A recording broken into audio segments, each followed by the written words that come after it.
Hey, welcome back to the podcast. Super excited to have my guest, Steve Schulze, with us today. Serial entrepreneur, former infomercial creator, investor turned juice man, AKA in 2010, he founded a company called Nékter Juice Bar with the mission that healthy can be affordable, taste good, and make you feel good. So, Steve, welcome to the podcast. Tom, good to be here, bud. Yeah, man. Super excited, buddy. So, we've got history. The people that are listening maybe have not, I'm assuming everybody has seen Nékter with 165 locations in the U.S., right? So I'm not so sure of that, but okay, but it is familiar. It's Locally, a good start, it's familiar, right? Yeah. We won't go through every one of the locations, but most people, certainly on the West Coast, are going to know this incredible company. But before we get into that, give them a little bit of your backstory. I said infomercials. You've done a lot of things, and then we'll kind of segue into why juice. Why don't we go backwards a little bit? Yeah. As you suggested, and I think that all my life I've been a serial entrepreneur, so to speak. I think swing for the fences. Occasionally I hit one. Occasionally a couple base hits every now and then. A couple strikeouts, and away you go. But I think that people have that internal fortitude and keep looking forward, and that's kind of the route that I took. Yeah.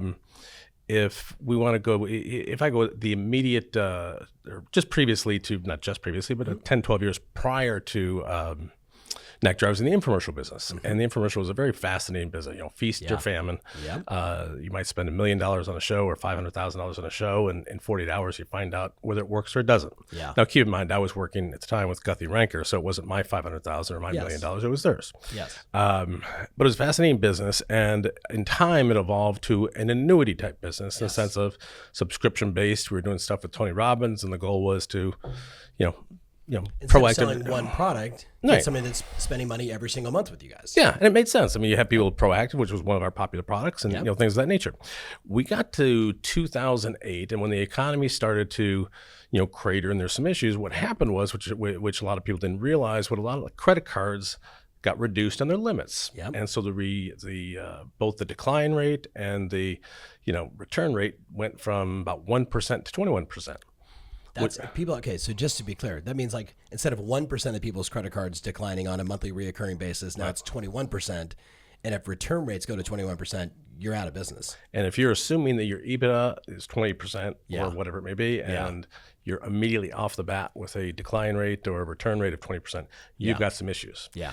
And there was really no way around it. And the business was changing. And on a whim, while I was just wrapping up my last show, and I had started drinking juice at Mother's down the street in Costa Mesa 17th, which you probably remember where that is. Of course. And I was going in there, and at the time, actually, what I was trying to do was develop an infomercial for juice. And I thought, what you want to do is find timely products. And at that time, juice actually was for cleanses, actually. Yep.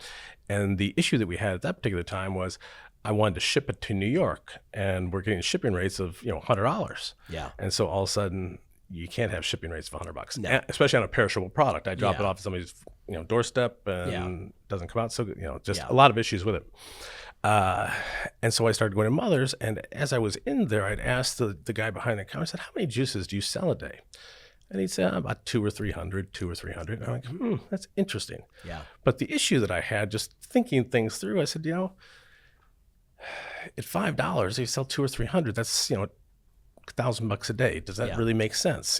So what could possibly happen with this? And as I was driving home one day, I looked across the street, and again, you and I are old enough, unfortunately or fortunately, depends how you look at it, that there was the Starbucks / Dietrich's back on 17th when Martin opened it up, and it was kind of the third place before the third place, and it was hardback or textbooks that people were working on.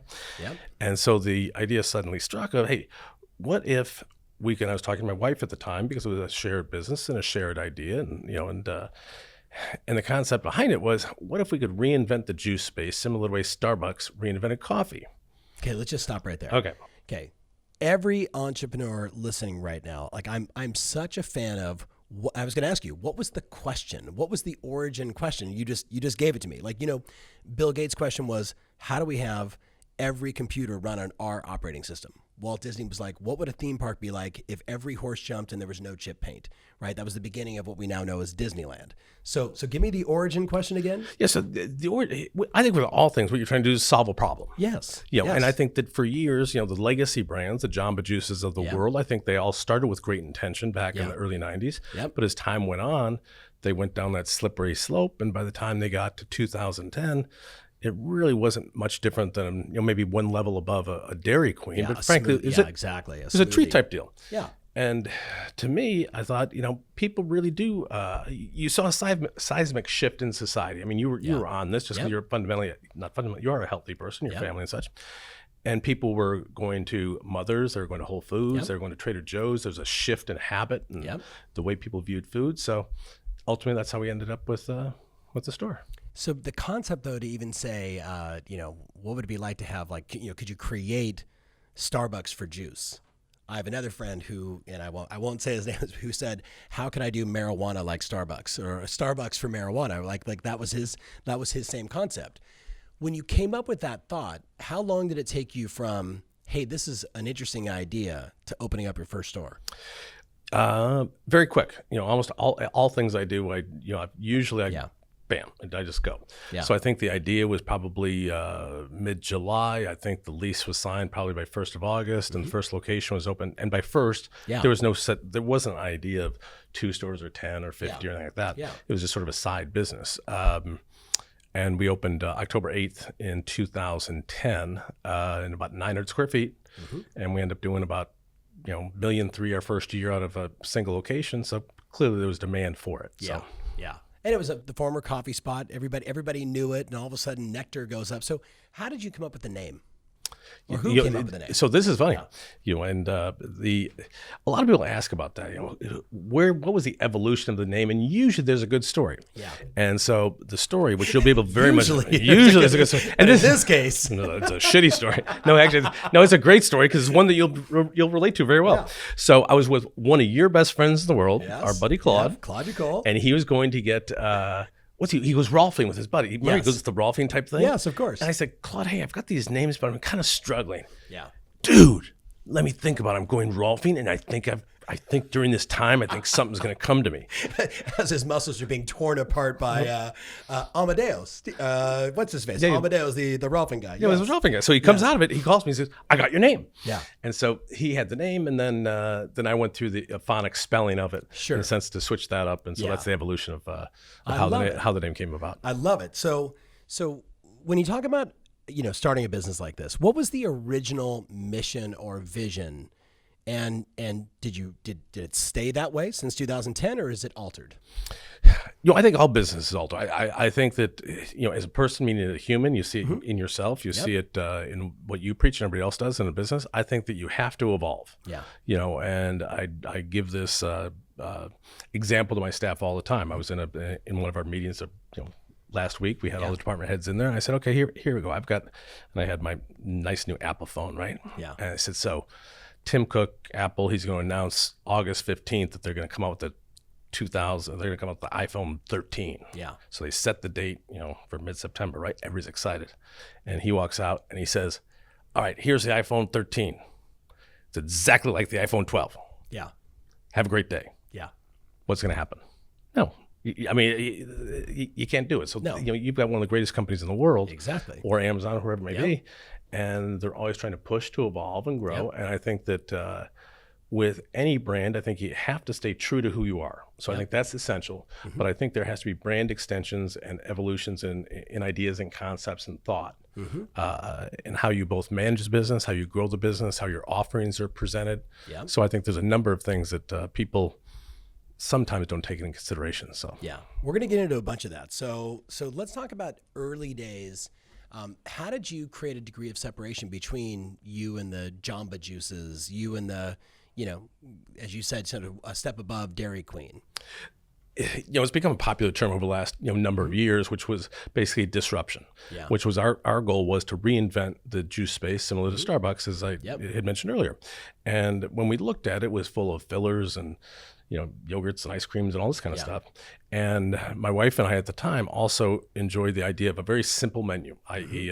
In-N-Out burger. Yeah. And so we said, you know what, I bet you people will want authentic and real products. So we opened a location.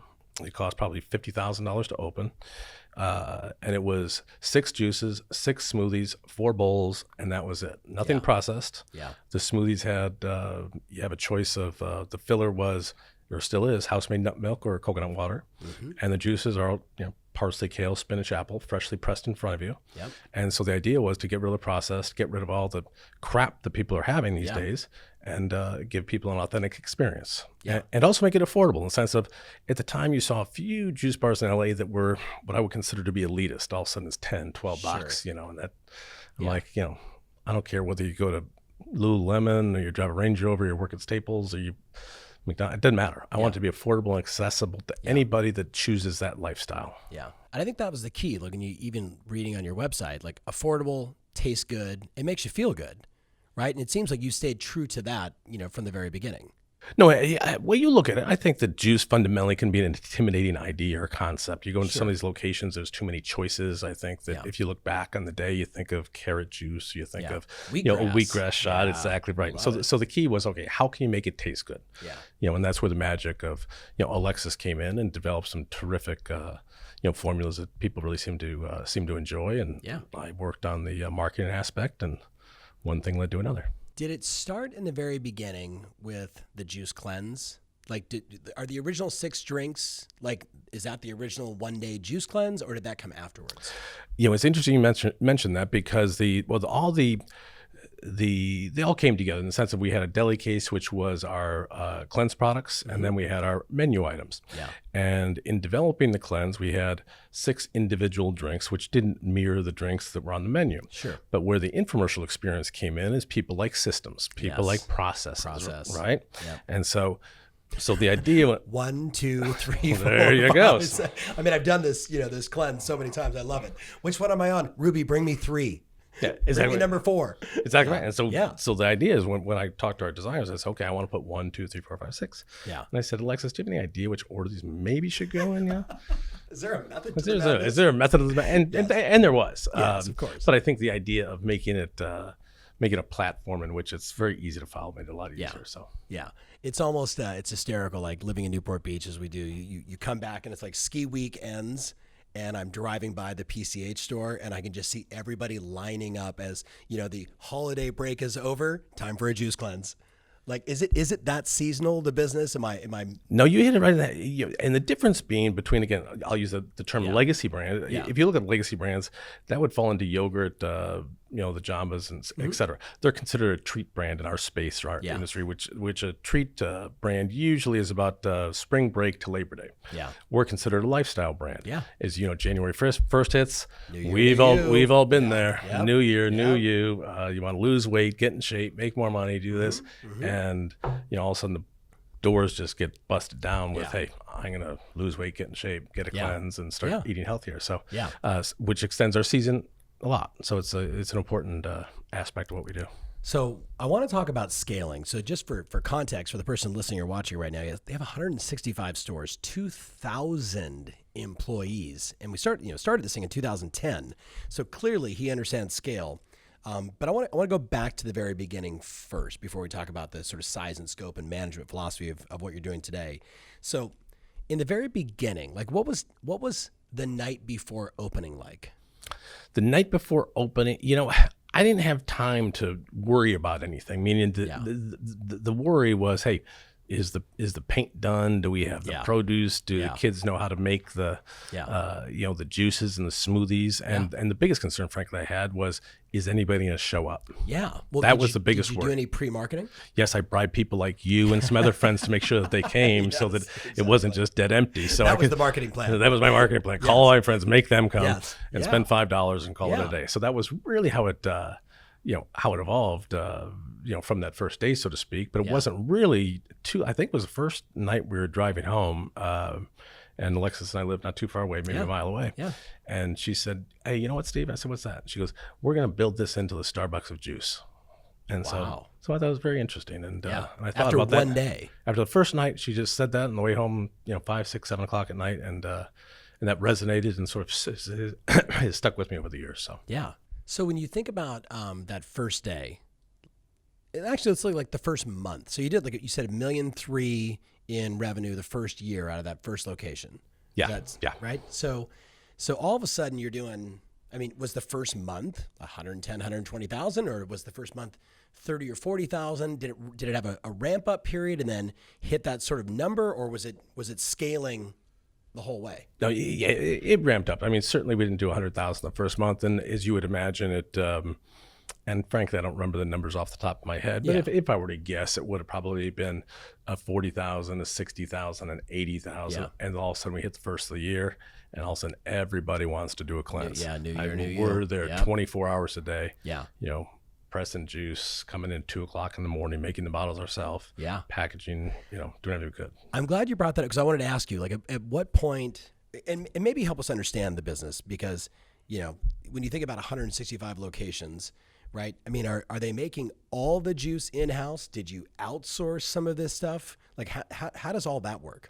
When we first started, we were making for instance, obviously we have the menu items. Yeah. And then we have the separate items, which are the bottled juices. And at our peak, as far as the number of SKUs, we probably had 20 some different SKUs. Mm-hmm. What's a SKU for the person listening? Basically, it's an item. An item, yeah.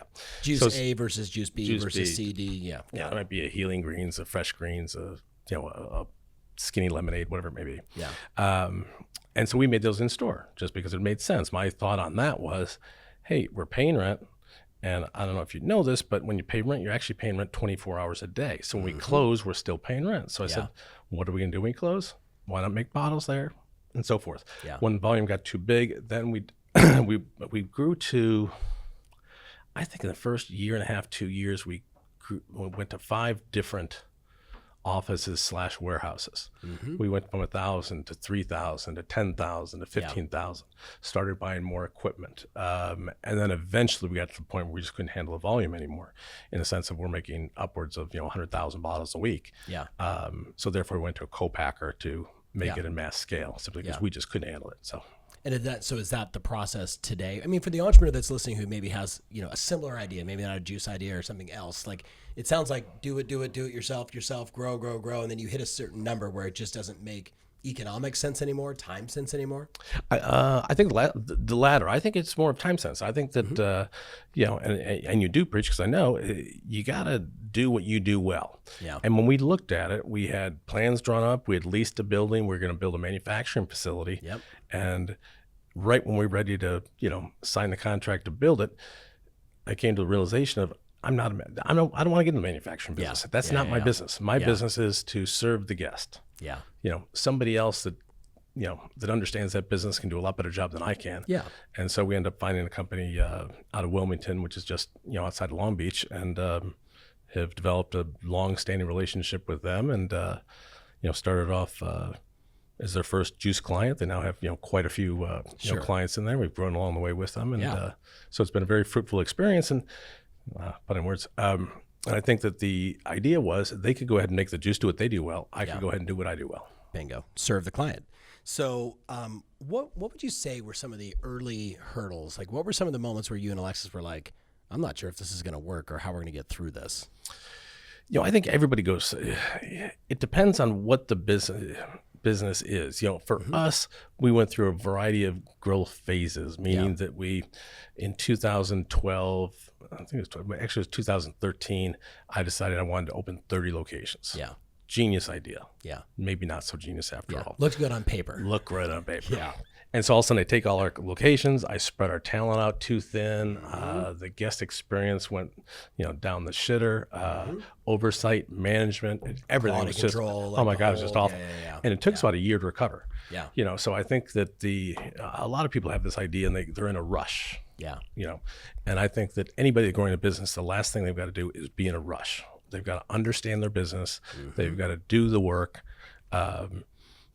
Embrace all aspects of it and grow and be patient with it, not try and put the hammer to it, so to speak. That is, for everybody watching and listening, it's so important because, especially in the startup culture, whether it's software or, for a lot of our clients, real estate and mortgage, et cetera, this like, I got to race, I got to hurry. Like, like I'm running a sprint. I'm like, no, life and business is a marathon. Like it takes time, right? You go through these evolutions of business and how you have to evolve, how you have to change. And most people just don't get that. So, no, and this is a good example. I'll give you a good example. Please. So fundamentally, we're a corporate brand, and we got 2012, 13. And not obviously, but we're getting a lot of franchise inquiries. I was going to ask you about that. And so franchise is a different business than corporate. Yeah. And so and at the time, we're receiving 3 to 5 inquiries a day at a minimum. And obviously, it's a temptation when somebody's giving you $35,000 that you can raise millions of dollars in a very short period of time. Yep. But we weren't sure yet whether we were going to go franchise or corporate. So therefore, we decided what we're going to do is we're going to go ahead and award 6 franchises, and then we're going to sit on it for 2 years. Mm-hmm. It was a very iterative relationship. I wanted to see if they represented the brand standards, how operations, the guest experience, how we related to them, and vice versa.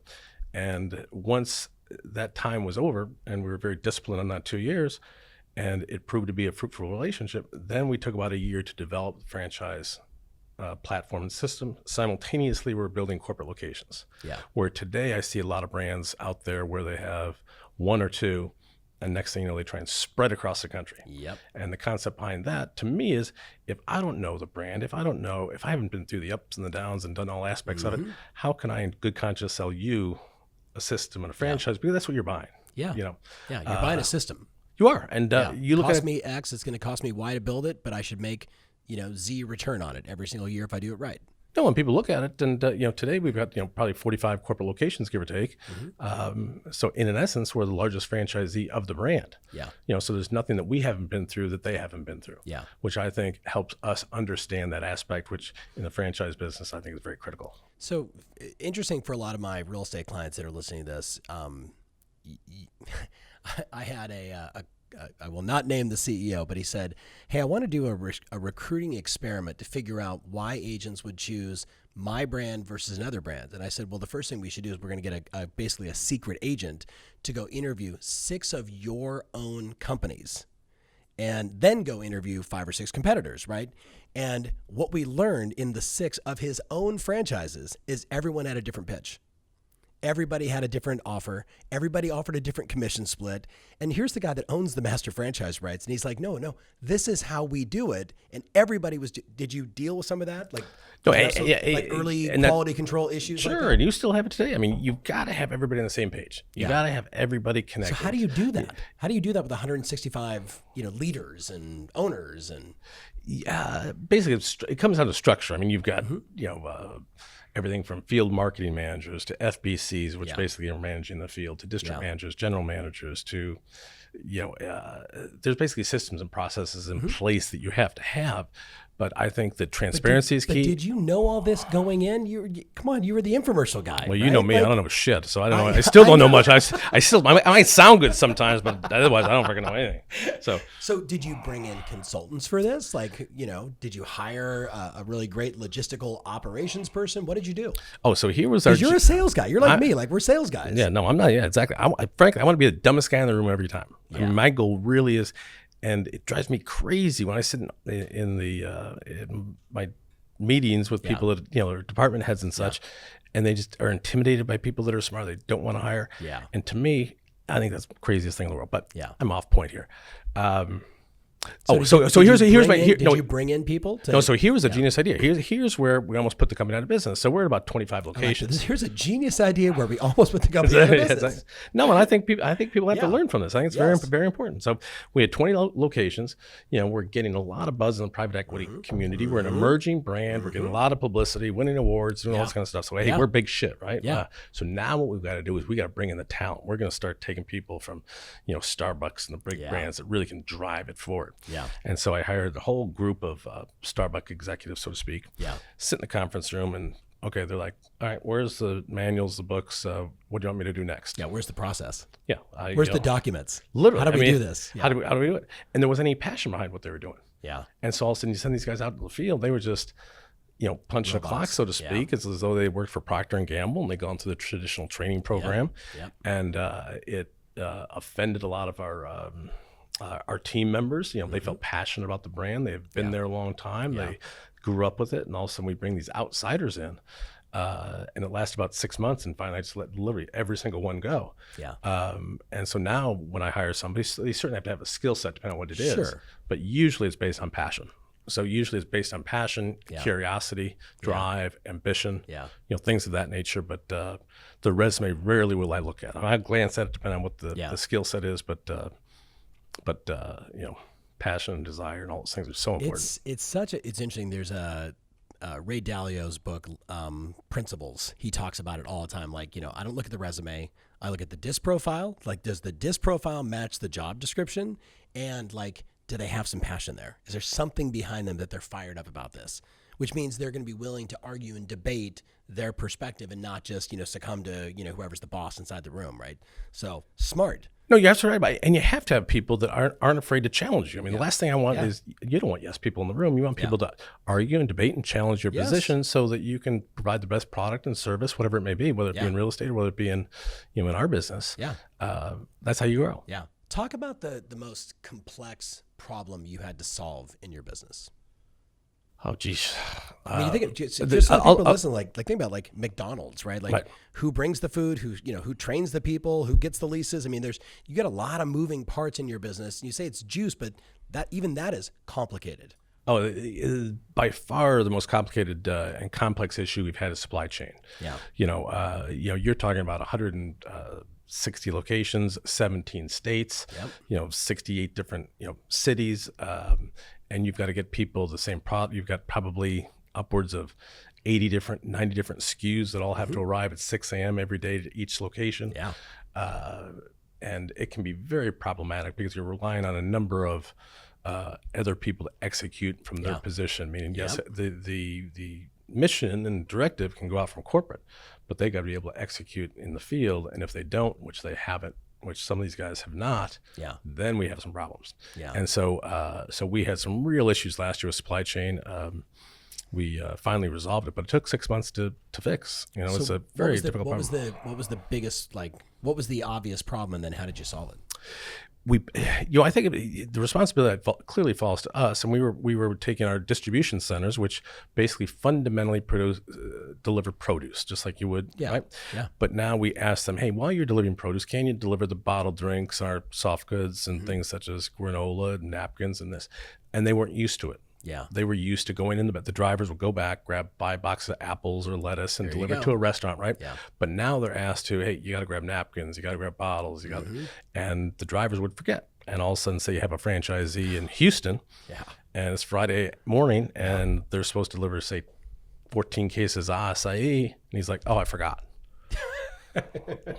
Sorry, I forgot. You can imagine how that goes over. Yeah. Not so well. Yeah. And, I mean, corporate owned, that's a fiasco. Franchise, it's probably even worse. Yeah. Right? Because the expectation is, hey, you said the product was going to be here, and this is how we operate, and it means no revenue for the day. And that's what they pay us. And that's what they pay us for. I mean, they're paying us for that system. And if I've got a system that's flawed, why should they pay for a flawed system? Yeah. And it was a very problematic issue, and one we took very seriously, and one that we invested a lot of time and money in. And fortunately, the franchisees were very patient with it. Granted, very frustrated. Yeah. But the upside is it's fixed. We signed a significant contract with a $40 or $50 million contract with Cisco. We brought their executive team in there and rolled it out in mid-December. And there were some problems in the transition, just like you would have, but we're finally heading in the right direction with supply chain. So that's important. So it's interesting. Let's talk about communication and sort of management philosophy. First of all, when you started this, did you ever think it'd be 165 locations and 2,000 plus employees? No, and it never crossed my mind. And I think that and I think this applies to any entrepreneur. I think that everything is part of a process. You and I are both golfers. If you and I are on the first tee and the only thing we're thinking about is breaking 80, we're not going to break 80. Yeah. If we're thinking that, hey, let's just one swing at a time, exactly. Keep my head down and finish my swing. We're still not going to break 80, but you might. Yeah, I might. Definitely not me. We'll see. But I think that's the process people have to put in place. And so for me, I really didn't have time to think about it. My goal was, and the concept was, if I provide a good product, a great guest experience, then everything else will take care of itself. Yeah. So I really wasn't worried about the the How end many result. offices and, locations and yada, yada, yada. Yeah, it's certainly over time. I mean, over time that evolved, and you have responsibilities to a variety of different people, and so you have to evolve that thinking and that concept. But certainly the first number of years, my goal was just really directly focused on that aspect as, day to day. Yeah. So let's talk about that. Raising capital versus, like friends and family versus private equity versus debt service with banks. Like, did you do all three? Yes, I've done all three in the sense of we haven't done private equity, friends and personal. But I'll back up here. So it was initially our funds in the sense of personal funds funded the growth. Then we did a friends and family round, and once we raised enough money through friends and family, the bank was willing to match whatever we raised. So we raised a few $1 million. They'll go ahead and give us $3 million. And so that's how we grew it. Over the years, we've been approached, and a lot of people get approached by private equity firms and this. And, so I think that, and I do think that there is a time for private equity and there isn't, but I think that that's going to evolve. That'll evolve over time on the direction we want to go with that. But for us, I think that, that the debt was important and the not private equity, but the friends and family round was important. And once you get to a certain stage, where we are today, where we're fundamentally a franchise brand. And what we learned on that was, I'll give you a quick example. When we first started, we were in Southern California and Arizona and things that we could really control. And I decided, hey, let's go to Texas, which I thought it made sense. And so we opened 3 locations in Texas. But again, if it's 2,000 miles away and you've got 18-year-old kids working in a store, you really don't have the trust, the management, they counting the apples every night. We were doing about $600,000, $500,000 a store. We sold it to a local franchisee in Texas. Within 18 months, he was upwards of $800,000 to $1 million a store. He was local. He understood the market. And the lessons. And so your lessons learned is, if I don't have the infrastructure, just like anybody else, whether it be you or anybody else, if you don't have the infrastructure, you've got to handle it different. You've got to look at the problem in a different way.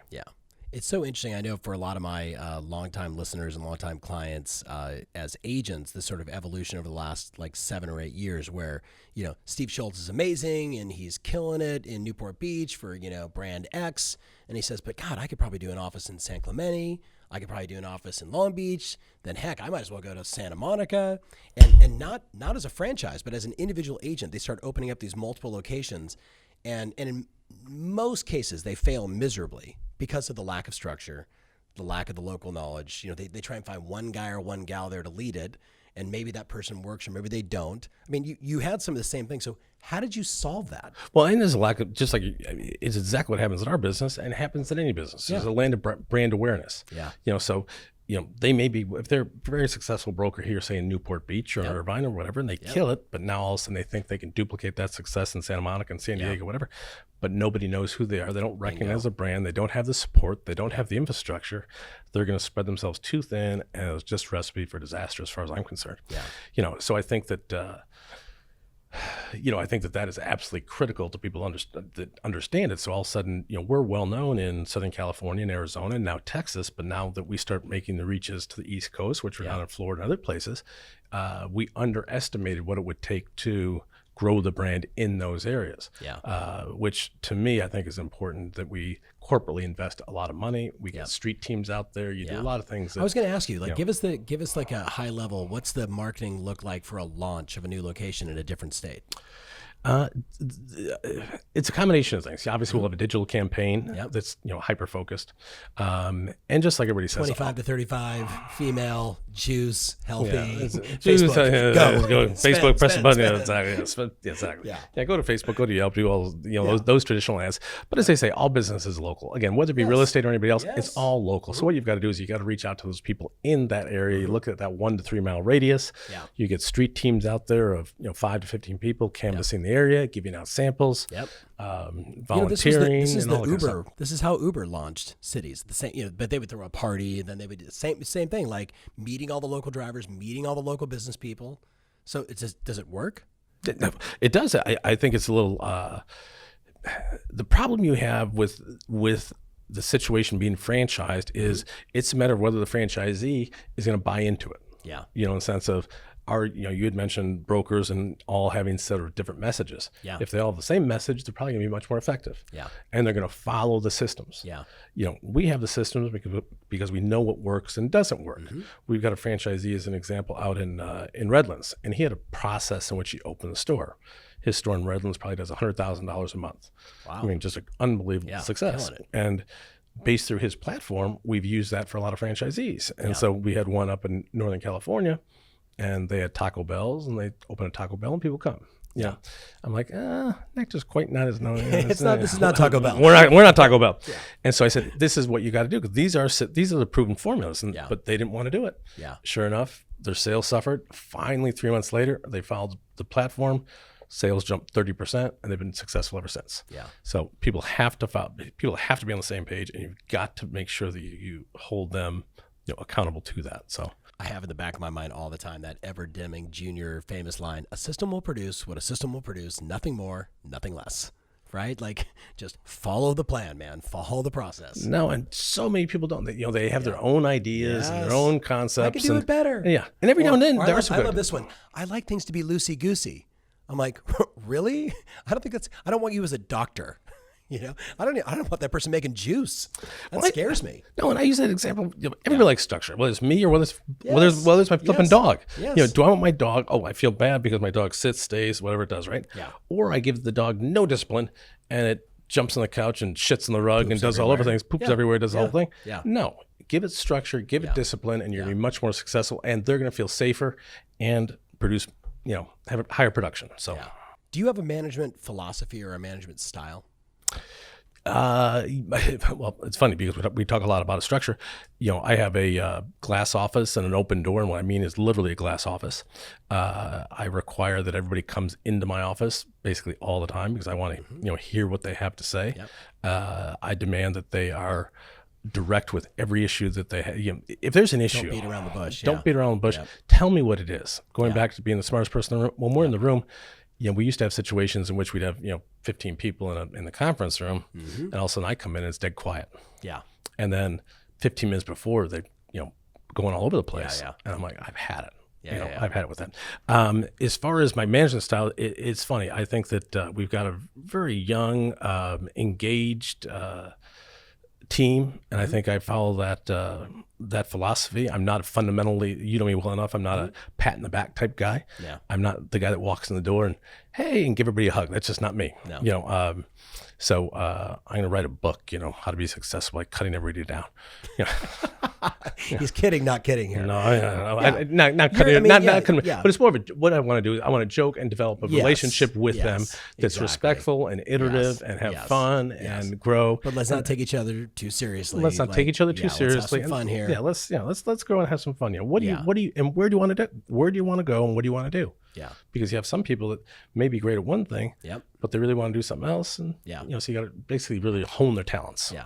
Any management books or just business books in general that stick out for you?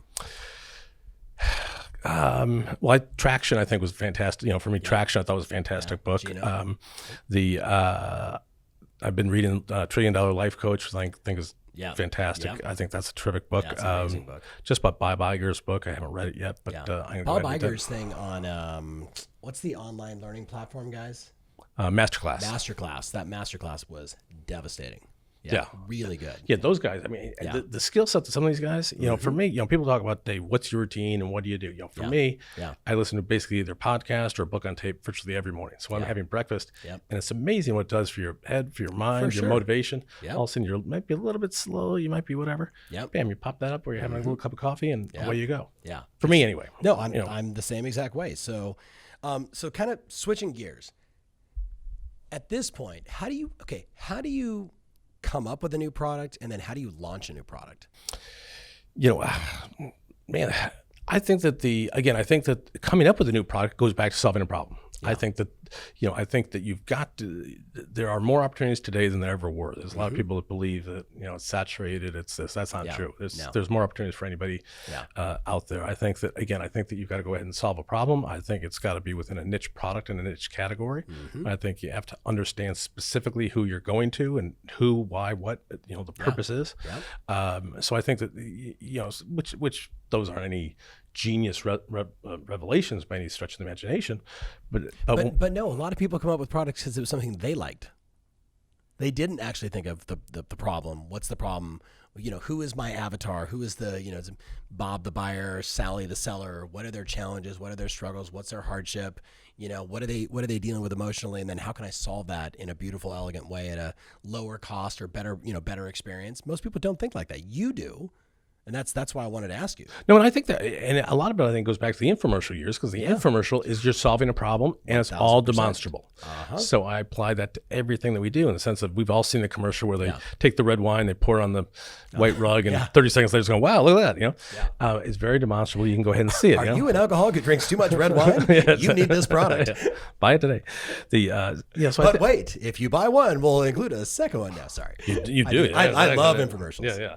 But you do learn a lot from it. I think that I think marketing is a fascinating thing. I think it, I enjoy it, but I think that if you apply a lot of those principles to, again, solving that problem, having something that's very demonstrable, secondarily, I think that this Instagram world has changed in the sense of the entire food category, food industry. Talk about that. The idea is almost everything that people make, it's got to be Instagrammable. Yeah. So therefore, the artisan comes into play. Sure. So when you look at the successful brands out there today, most of them are taking extra care to the toppings, to the presentation, to the look, to the feel, as opposed to sticking a soda in the fountain and away you go. Yeah. Because things can become so viral, people can relate to it. Yep. And I think it's just, is it Instagrammable or not?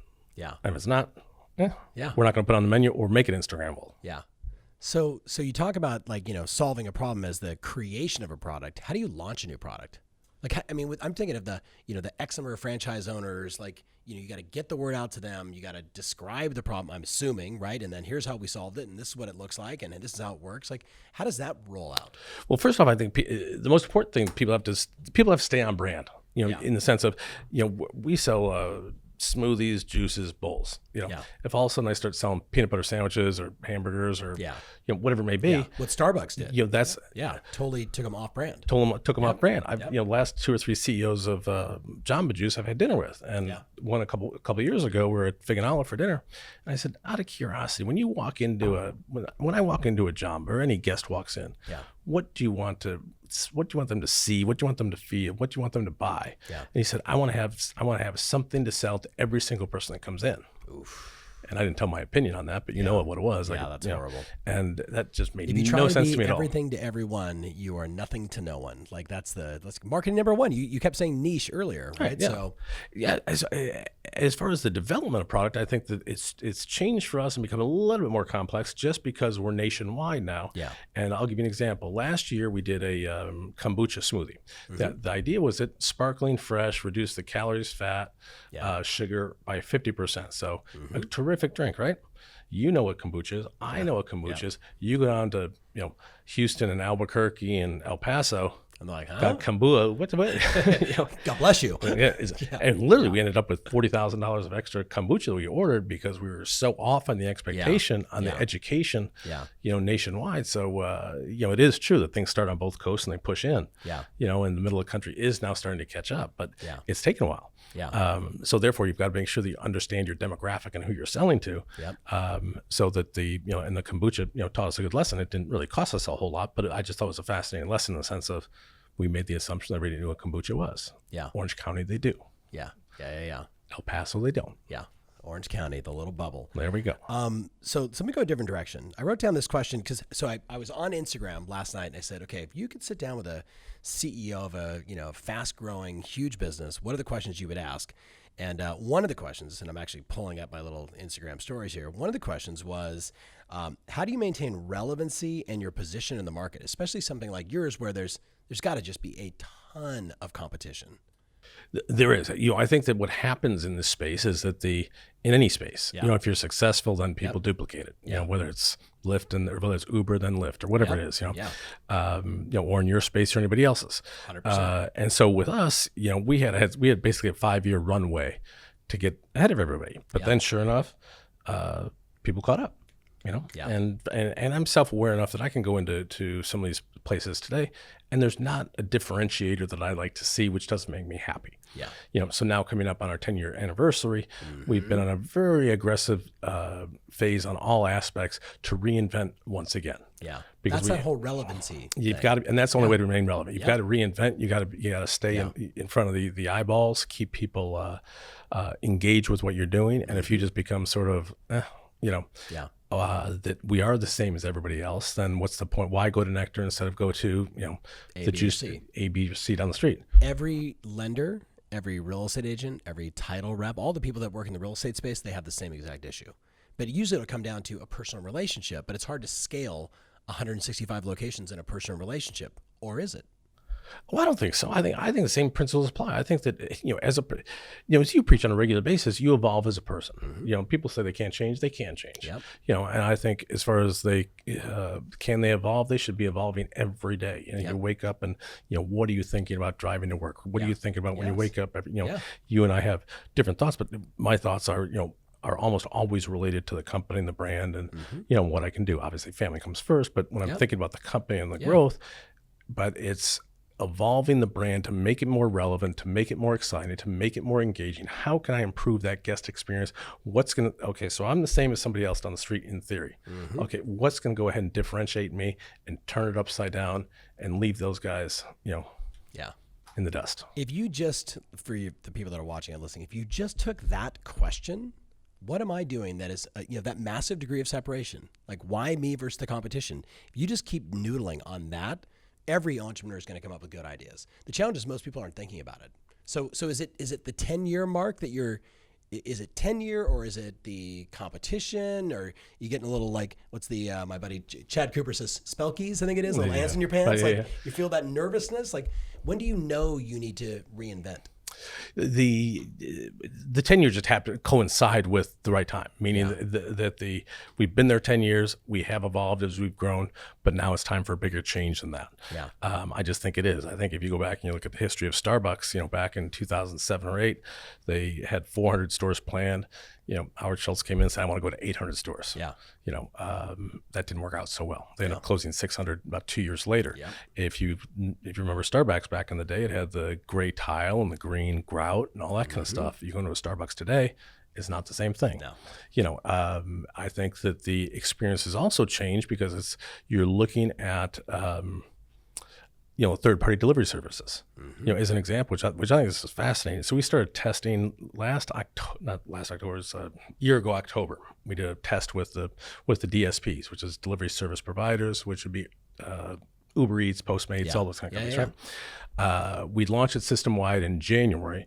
If you take deliveries now system-wide, we're at about 33% of our sales. Really? Which I think is an amazing thing. But that changed a lot of things. Again, using that Starbucks model, if you read, which again, you hear me talk about Starbucks, I think Howard Schulze is just unbelievable what he's done. It's just fantastic.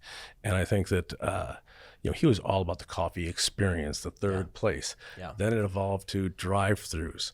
Now it's evolved to they're building and testing 500 square foot stores, which are pickup only, which goes completely against what he started off with, was building that Italian coffee experience. Convenience now, it is. It's like the convenience economy. Yeah, exactly. It is convenient. It is convenient, and I think that the habits of people have changed and how they're buying. It's a very fast society. Too fast for us. And what I mean by that is too fast with the kids, meaning they need to have that instant gratification and instant thing. But I think that. Same thing with if you're a broker or you're an individual, it's again, how do you differentiate yourself from the guy down the street? What is different? And you've got to be able to identify it. If there's not a hook, you always talk about that. You always have to talk about what that differentiator is. And if you don't know what the differentiator is, how are your clients going to know? So whether it be a broker, whether it be a Nékter or be anything else, you really got to understand it. And I think that people need to spend a lot of time on that question. And, it's got to resonate with them. And if it doesn't, there's some issues. And this is just like for all my listeners, it's the difference between Realtor.com that started 10 years prior to Zillow, but Zillow came out with a hook called Zestimate. And even though it drove a ton of people nuts because the prices were incorrect and they didn't call it an exactimate, they called it a Zestimate. Like, here's an estimate of what it could be worth. But that degree of separation got 1 million views the first month. Right? And today is even still today now, 14, 15 years later, it is their degree of separation, right? So it's so important that people noodle on that. Well, so, you go back to solving problems, and I'm sure you complained to me about this for years early on, is it takes too long. Yeah. You go in and get smooth. We make it fresh, handcrafted. But that takes time. Yeah. But in today's society, people don't have time, right? Yep. So we were the first one in our space to, I believe the first one, pretty much, to develop an online ordering app. So you can get out of the shower, you can have your favorite press, you can choose when you want to pick it up immediately or after or whatever, which today is common. Yes. But several years ago, it isn't. Yeah. We went from, I want to say, $10,000 our first month to, we probably do $600,000 or $700,000 a week just on our phone. Yeah. Just because of that convenience aspect, which again drives traffic differently. You have fewer people in the stores, they're picking it up. So how do you design the stores differently? So, so it's a different problem each day, but that's all part of the evolution. Yeah. And so I think that it's important that everybody think about that. Yeah. Where they want to be, who are they, and 100%. What do they represent? It's all businesses, innovation and marketing. Like Peter Drucker's kind of famous line, like if you're not innovating all the time, and not for you, for your customer. What does your customer want? What's their mindset? Do they want convenience? Do they want experience? Do they want both? And make sure people are innovating for the right reason. You don't innovate to innovate. You don't just innovate to innovate. No. Because then you're going to confuse people. No, exactly. And so I think that people often, when they say innovate, all of a sudden they try and they go from, brown hair to red hair to, blonde hair. That's not what you got to do. You've got by innovate, it's, within, and it's got to be within a framework of what's the problem the customer has. Right, exactly. Think of them. How could we do this better for our customer? Yeah, exactly. How do you make it more convenient for your customer? How do you make it easier? How do you deliver the documents easier? What's the process? How can I show houses more? How can I get the guest in and out? What do they complain about? Their complaint, my problem was it took too long. How do I solve the problem? We do an app. Yeah. They can be ready anytime they want. So using a simple example, but things like that. So. And then you have the other problem, which is, oh my God, now we're all sitting at the mad rush between 6:30 and 7 on the app orders, and then you got all the customers waiting in line. So did you have to change staffing?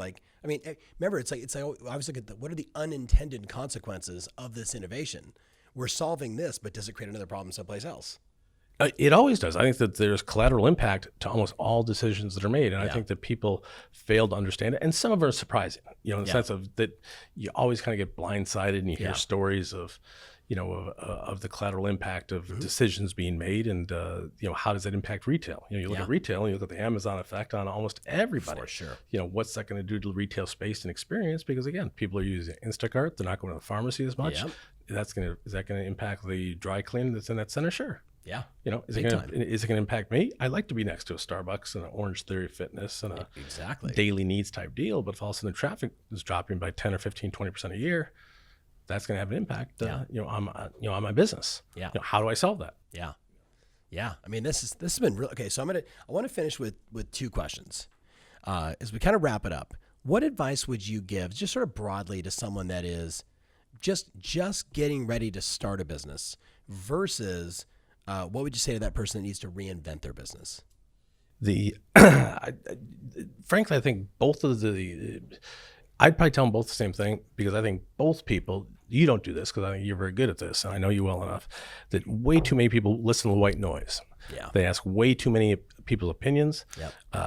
It impacts their decision making, whether they realize it or not. Yep.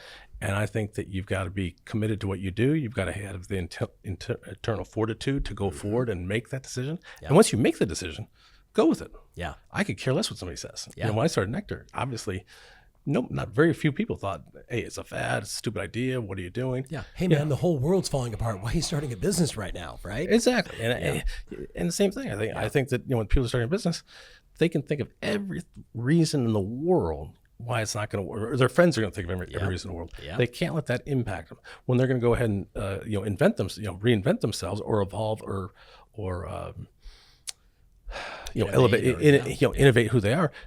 I think it's a little bit different, because I don't think the white noise does have an impact. Yeah. But again, I think they got to put a pen and paper to it and really understand and look at it from almost as a third person, so to speak. Like you're looking down on it and say, am I really different from the guy down the street? If I'm a broker, what's the difference and be honest with yourself, be self-aware. And I think too many people are not self-aware with what they, who they are, what they do. what they need to bring the talent in. And I think that ego gets in the way. Big time. I think that's a problem. So I think that, for those people, I think they got to set their ego to the side. I think that they've got to look at it from as though they were above and be honest with themselves. Is there really different? Don't ask anybody else. Ask yourself. Yeah. And then once you've narrowed down those questions, then go to people you trust. Call somebody like you up or me up or somebody else and say, what do you think? Yeah. So I think that's an important thing to do. I think you touched on self-awareness. Like in my second book, I talked about these addictions that people dealt with. And one of them is the addiction to the past. And when you talk to entrepreneurs, when they start with, I'm like, well, tell me about your last, my last business, it was unbelievable. How's it going now? Oh man, it's just the market's changed. Things are really tough. And I'm like, well, are you still doing all the shit you used to do in the past? They're like, well, we've always done it like that. That's how my industry does it. I'm like, you're dead. Do you know what I mean? Like that just stuck in the past mentality, lack of growth mindset, lack of innovation. So self-awareness. No, it is. I think it's lack of self-awareness. I think it's a right-mindedness. I think that, you're right-minded. I think I'm right-minded.